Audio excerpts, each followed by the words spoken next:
What up, gang? I am back at you guys with a video talking about Kaspa. So I just want to do a kind of quick intro on Kaspa for the layman or for the noob.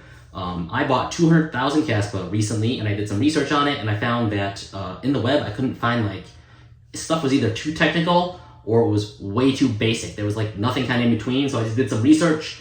I'm a beginner at this, and I figured I would kind of show you what I found. So let's jump into it. All right, so Kaspa, guys, Kaspa. If you've been living under a rock and you don't know what Kaspa is, basically it is considered a digital silver, right? So here's the graph here. People love this graph. One of the reasons why people like this graph is because it is so dang consistent, right? Look at that. There's not a lot of pumps and dumps. It just kind of grinds its way up over time, right? So I said over here in November 2021, they came out with their white paper, and you can see that since that time, it's just been taken off like a rocket ship, just going up and to the right. Right now, it's on a little bit of a dip. If you look at the 1 day, it's actually a decent time to buy. I might buy a little more, so that's the Kaspa graph. People love it right now. It is the 22nd biggest crypto by market cap. Let's see here. I'm gonna go to the website. Go into the website here. Let's talk about, about Kaspa. So let's go to the vision real quick. So basically, the idea behind Kaspa is it's trying to solve the issues that Bitcoin does not solve. So one big knock on Bitcoin is that it's not very scalable. And the thing that Kaspa sets out to do is to make it much more scalable. They call themselves digital silver. So you can see right here, for Kaspa, we look to silver. Kaspa actually in Aramaic, it's a word for silver and money. And so basically on here you can say it's less precious than gold, but more circulative. Less valuable, but more acceptable as payment. And so if you guys know Bitcoin, Bitcoin is really slow and really expensive to transact in, right? It's a good, what people would say, store of value, but it's not good just for like a regular payment system. And so Kaspa is trying to solve that payment system issue. So yeah, that's that. And here's the founder, Yonatan Sampolinsky. All right, I'm gonna go back to my paper. So when I jumped in to look at Kaspa, one thing that I think really helped is to kind of figure out what is proof of work, right? What the heck is proof of work? Because proof of work is such a big advantage of Kaspa that everybody talks about. And so I kind of did a little diagram here. So basically, these are all a bunch of miners. These are all a bunch of computers in a network mining. By mining, that means trying to solve a set of mathematical problems, right? This is basically a puzzle they're trying to solve, and they're all working on it. They've all purchased the hardware, these computers, and they're all trying to solve these equations and verifying, and so they're all doing that. So one of these guys is gonna get it first, right? One of these guys is gonna get it first. So let's say this guy gets it first, he solves it. When he solves it, well then, these other nodes, they verify if it's correct or not. So he verifies, okay, how do you do? Is it correct? He verifies, is it correct? He verifies if it's correct. And if it's correct, boom, he gets rewarded for solving that problem with whatever currency they're using, right? Whatever network they're using. So if it's Bitcoin, they get a part of the Bitcoin. If it's Ethereum, they get a little bit of ETH. If it's Kaspa, they get a little bit of Kascoin, right? And so they get rewarded, and that's kind of their incentive for solving these problems. So these miners are all rewarded with crypto, right? And here's my little illustration. Let's see. So here's the blockchain being created, right? Boom, boom. And when he solves that problem, well then a block gets added to the chain. It extends that chain, and he gets rewarded with his cryptocurrency, and all is well and good, and that's kind of how a blockchain works, right? That's kind of proof of work. This guy had to use computational power, had to take energy, watts, and convert it into computational power to solve an algorithm. So it's proof of work, right? It's considered like it's physics, right? It's money that's proven with physics, which is why people love proof of work currency. And it solves the trilemma. The big thing that you kept hearing is, oh, it solves the trilemma, it solves the trilemma. And so I'm going to parrot everybody else. Yes, Kaspa solves the trilemma that Bitcoin doesn't solve. So Bitcoin, for all of its greatness, is secure, it's decentralized, but it's not fully scalable, as I mentioned earlier. If you ever seen Bitcoin, the fees are really high and it's slow AF, right? If you saw it after the halving, you were trying to send one Bitcoin from one wallet to another wallet. It was about $250 to do so, right? How scalable is that? How many people want to do that? It's really expensive and slow to send Bitcoin from one wallet to another. And so this is just a funny picture. This is the boyfriend walking with the girlfriend, where the boyfriend turns his head and sees the hotter girl walking by. And this is Satoshi Nakamoto. So this is Bitcoin, founder of Bitcoin. And this is, the heck's his name? Not Zelensky. What's the founder? Yonatan Sampolinsky. So the founder of Kaspa walking by, and the boyfriend's like, ooh, look at that new shiny object. So Kaspa is kind of considered the new kid on the block that solves what Bitcoin does not fully solve. And if you've ever heard of Kaspa, people always talk about, well, it's a block DAG. Block DAGs are better than blockchains. So let's talk about block DAG versus blockchain. I put a couple of things down here. So as you know, Bitcoin uses a blockchain, which is a linear ordering of blocks where one has to come after another. So here's a chain that's being built. And so before a block is finalized and included into the data structure, no other new blocks can be added, right? So after this, then once this is finalized, then boom, it's added. Well, other blocks cannot be added at the same time, meaning there's no parallel blocks that can be added. So it kind of slows things down. So here are some bullet points on it. Blockchain basically uses blocks to store data. These blocks are verified by a consensus mechanism, as I showed up above, right? It has to be verified by the other nodes in the network. And when the block is added, it's permanent. Once it's mined, it's permanent. And the next block will refer to the previous block to make sure that nothing was altered, only one at a time. And this is very, very secure, but as I mentioned earlier, it is not fast, it is not scalable. And one big reason why is because of orphan blocks, right? Orphan blocks. Basically, orphan blocks, I'm going to explain orphan blocks coming up next, but orphan blocks basically use the longest chain rule. This is a rule to ensure that there are no orphan blocks that are formed. Here's kind of what an orphan block is. So here's a chain being formed once again.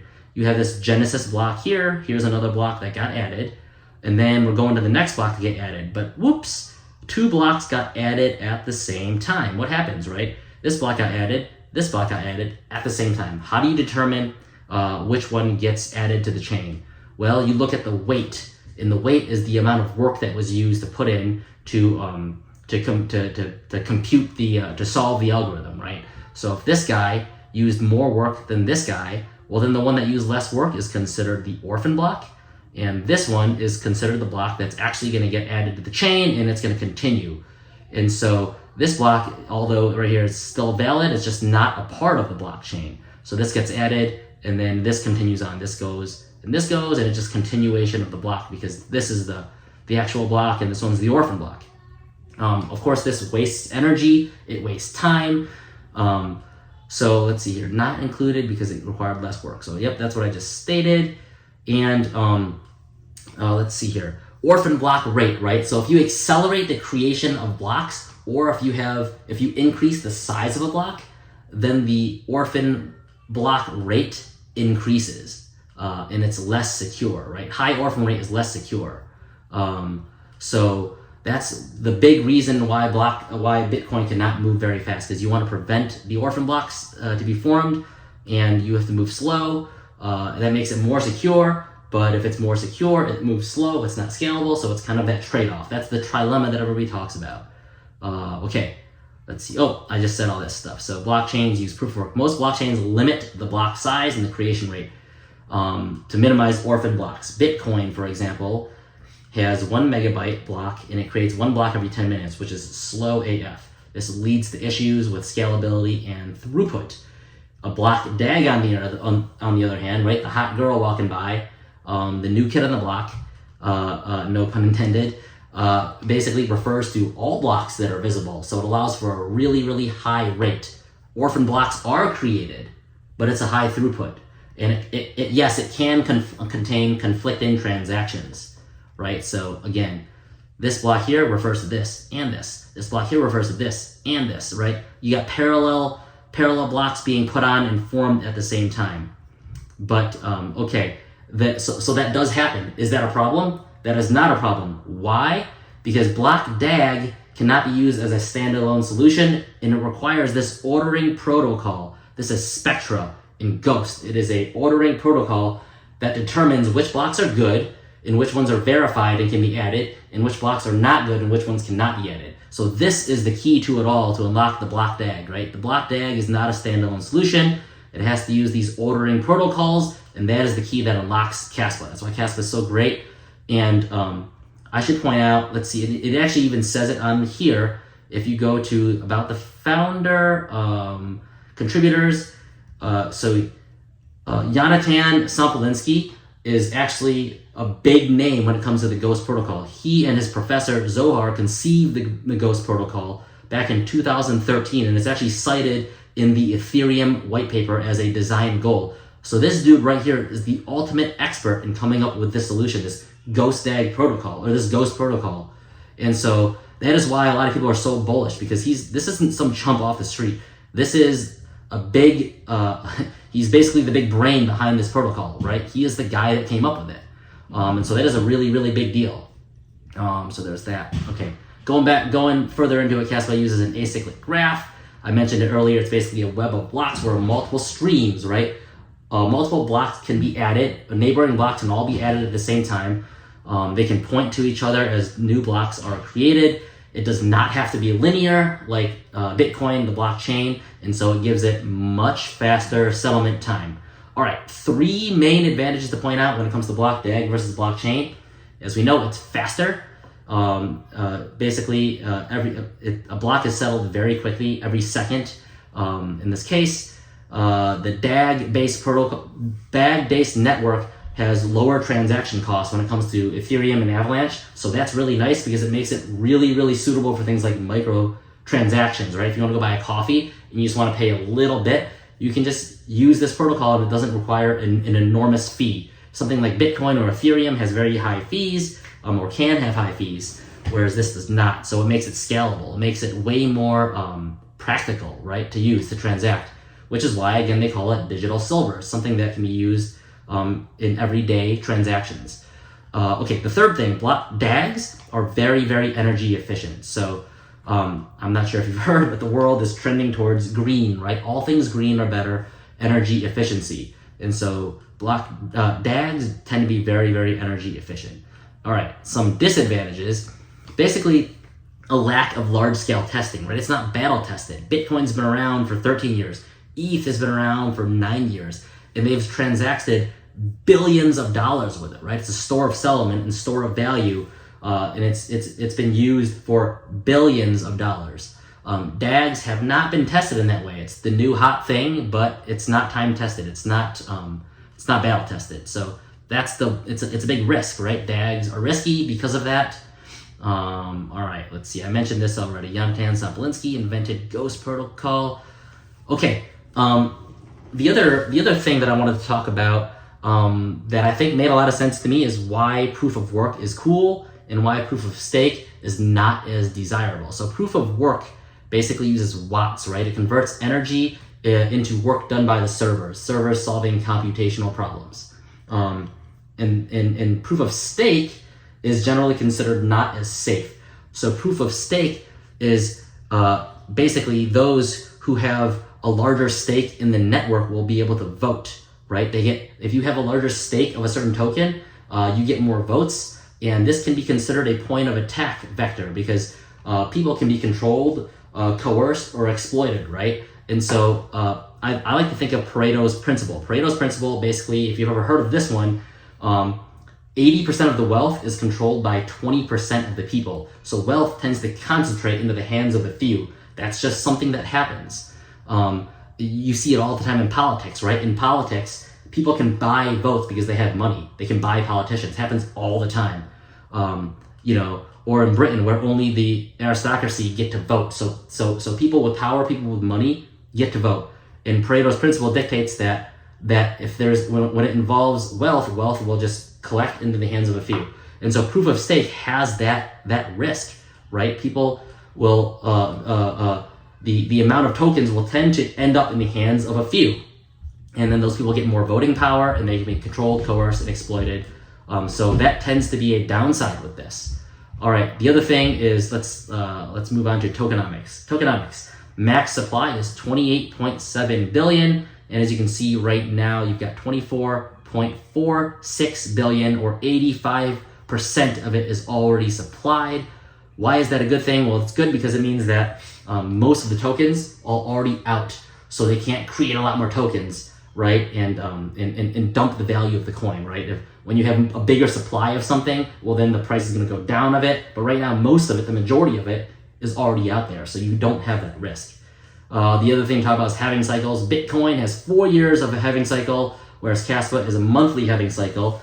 And a lot of people say that's why Bitcoin has a lot of like pumps and dumps, right? You get the bubbles that are created every 4 years when it's cut in half, right? You get the big price shock, and then the price increases. Whereas Kaspa, because it happens so frequently, it tends to be a steadier growth of things. You don't have that big bubble being formed, pump and dumps. It's just more consistent price action. And then the other thing that people really like, and I think is good to mention, is the launch dynamics, right? Kaspa, there was no pre-mining, and there were no early investors and VCs involved, meaning they didn't mine a bunch of Kaspa and give it to the hands of a few, and then these people, once the price goes up enough, they dump it in the market, and then they get rich themselves, right? That's always a risk with VCs. Kaspa does not have it. There was no pre-mining, there were no early investors. It was considered fair launch. People call it fair launch, and that's one thing that is really good about Kaspa. It makes it a safer investment, and that contributes to this more steady, slow grind in the price action. And then that's one of the reasons why I want to talk about where it's listed, right? Another big advantage of Kaspa is it's not listed on any enormous exchanges yet, like Coinbase or Binance, right? You don't see it yet. One of the reasons why you don't see it is because it was fair launch. You don't have people paying these giant fees to these exchanges to get it listed, right? You got to pay big fees because everything is fair launched. Right now, it's not listed yet. What happens when it's listed? Is the price going to shoot up? A lot of people think so. So that's one thing to consider when you're looking at this. Okay, and then finally, the last thing I want to cover on Kaspa is developments. Going over to developments, you can see all the things that have been done on the website. You should check the website out, by the way. It's got a lot of really good info on it. So it talks about these things that are all completed. But the big thing that's coming up, smart contracts. Right now, Kaspa does not have smart contracts, and that is something that's going to be happening in the future. And again, that's going to cause a lot of excitement, and it should be really good for the price. Basically, it's going to allow Kaspa to compete with things like Ethereum. So there's a lot of really, really exciting things coming for Kaspa. And I think that's all I got, guys. Go to the website, check it out for yourself. If you guys have any questions, please let me know. I hope this helps you. I'm going to continue doing more videos like this because I like it when I do my own research. But please consider liking, subscribing, and I'll talk to you guys later. I don't gotta talk, the Lord defends me. I watch them all fall for going against me. 'Cause me